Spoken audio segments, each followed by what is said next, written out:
فرقان part 2 عبادت۔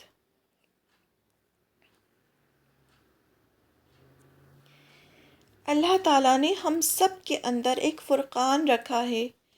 جیسے ہم موبائل خریدتے ہیں تو بہت سارے پروگرامز اس میں آلریڈی ہوتے ہیں، اسی طرح ہمارے اندر بھی بہت سی چیزیں ان بلٹ ہیں، یعنی صحیح اور غلط میں فرق کرنا، دوسرا عبادت کرنا، کسی کے آگے جھکنا، یہ انسان کے نیچر میں ہے کہ وہ عبادت کرے۔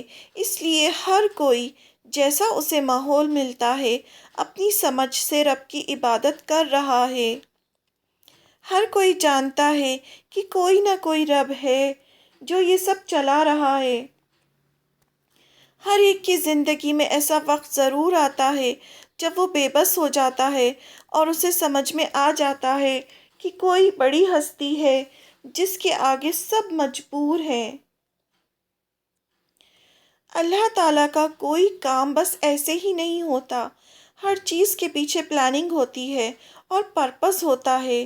جیسے قرآن میں آتا ہے کہ یہ پوری دنیا 6 دنوں میں اللہ تعالیٰ نے بنائی، اور اللہ تعالیٰ کا ایک دن ہمارے 1000 سال کے برابر ہے۔ اس کے بعد فرشتے، جن، یہ سب ایک خاص پرپس کے ساتھ بنائے گئے۔ جتنی بھی نان لیونگ چیزیں ہیں وہ بھی اللہ کے حکم سے کام کر رہی ہیں۔ جیسے سورج روز اللہ تعالیٰ سے اجازت لے کر نکلتا ہے، قیامت سے پہلے اسے اجازت نہیں ملے گی، کہا جائے گا جہاں سے آئے ہو وہیں سے نکلو، یعنی ویسٹ سے، تو سورج ویسٹ سے نکلے گا۔ اسی طرح سمندر جب اللہ تعالیٰ چاہتا ہے تو سونامی بن جائے تو سونامی بن جاتا ہے۔ یہ اللہ کا عذاب ہوتا ہے۔ جب زمین سے کہا جاتا ہے پھٹ جاؤ تو زلزلے آ جاتے ہیں۔ اسی طرح آگ کو اللہ تعالیٰ نے حکم دیا کہ ابراہیم علیہ السلام کو نہیں جلانا، تو آگ نے انہیں چھوا بھی نہیں۔ یہ سب چیزیں کیا ہیں؟ یہ سب چیزیں اللہ کی بنائی ہوئی چیزیں ہیں جو اللہ کے حکم پہ کام کرتی ہیں۔ اسی طرح مٹی کو حکم دیا کہ میرے اچھے بندوں کو کھانا نہیں، تو دفنانے کے بعد بھی مٹی انبیاء، صحابہ اور جن کو اللہ تعالیٰ اپنا کہتے ہیں انہیں نقصان نہیں پہنچاتی، انہیں دفنانے کے بعد بھی ان کی باڈی کو کچھ نہیں ہوتا۔ لیکن ہم جانتے نہیں، اس لیے کبھی ایسی ڈیڈ باڈی ملتی ہے تو اس کی قبر بنا لیتے ہیں، اس کی پوجا شروع کر دیتے ہیں، جبکہ مرنے کے بعد کسی کا بھی دنیا سے کوئی تعلق نہیں ہوتا، ساری روحیں برزخ میں ہوتی ہیں جو ایک ریسٹنگ پلیس ہے۔ مان لیں دنیا اور آخرت کے بیچ میں یا ایک ویٹنگ ہال ہے جس میں مر کر لوگ جمع ہوتے ہیں اور ڈے آف ججمنٹ کا انتظار کرتے ہیں کہ کب فیصلہ ہوگا اور وہ جنت یا جہنم میں جائیں گے۔ اس پیریڈ میں وہ ٹائم زون سے باہر ہوتے ہیں۔ مرنے کے بعد اور قیامت سے پہلے انسان ایک ویٹنگ زون میں ہوتا ہے جسے برزخ کہا جاتا ہے، اور اس پیریڈ میں وہ ٹائم زون سے باہر ہوتا ہے، یعنی اسے پتہ نہیں ہوتا کہ کتنا وقت گزر رہا ہے۔ لیکن اس کا دنیا سے کوئی تعلق نہیں ہوتا، نہ وہ کسی کی بات سن سکتا ہے نہ کسی کو دیکھ سکتا ہے۔ لیکن انسان اتنا ناسمجھ ہے کہ مردوں سے مانگ رہا ہوتا ہے، جبکہ وہ تو خود اللہ تعالیٰ کی رحمت کے محتاج ہوتے ہیں اور اللہ تعالیٰ کے غضب کو بھڑکا رہا ہوتا ہے، کیونکہ یہ اللہ کو بالکل پسند نہیں کہ جب سب کچھ اللہ نے دیا اور آگے بھی دیں گے تو پھر کسی اور کی آگے کیوں ہاتھ پھیلائے جائیں، وہ بھی اس کریشن کے جو اللہ تعالیٰ کی محتاج ہے۔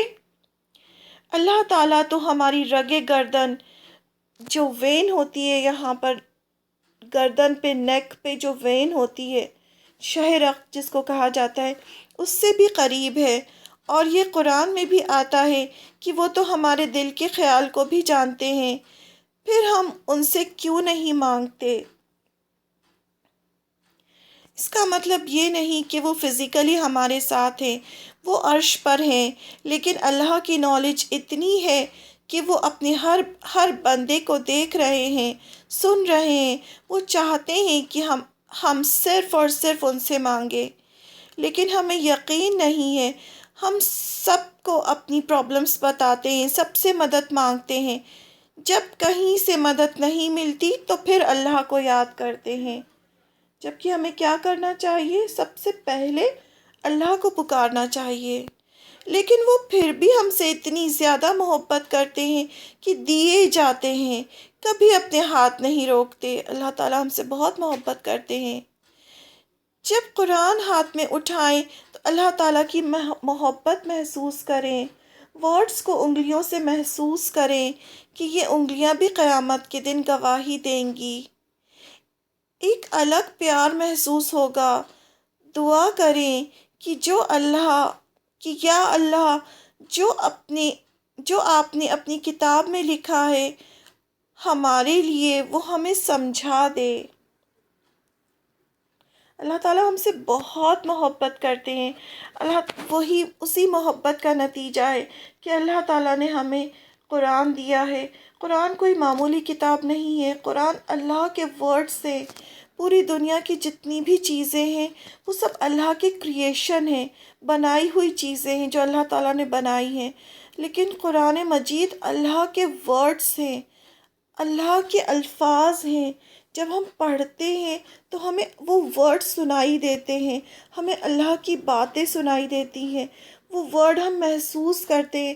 جب ہم وہ ورڈز محسوس کرتے ہیں تو ہمیں اللہ کا بے انتہا پیار محسوس ہوتا ہے اور ہمارے دل پہ ایک عجیب اثر ہوتا ہے۔ تو جب بھی قرآن کو کھولیں، اسے سمجھنے کی کوشش کریں کہ یہ جو ہم پڑھ رہے ہیں اس میں لکھا کیا ہے، اللہ تعالیٰ ہم سے کیا فرما رہے ہیں، اللہ تعالیٰ ہم سے کیا کہنا چاہتے ہیں۔ جب ہم دل سے کوشش کریں گے تو اللہ تعالیٰ ہمارے لیے اس چیز کو آسان کر دیں گے اور ہمیں اللہ کی باتیں سمجھ آنے لگیں گی۔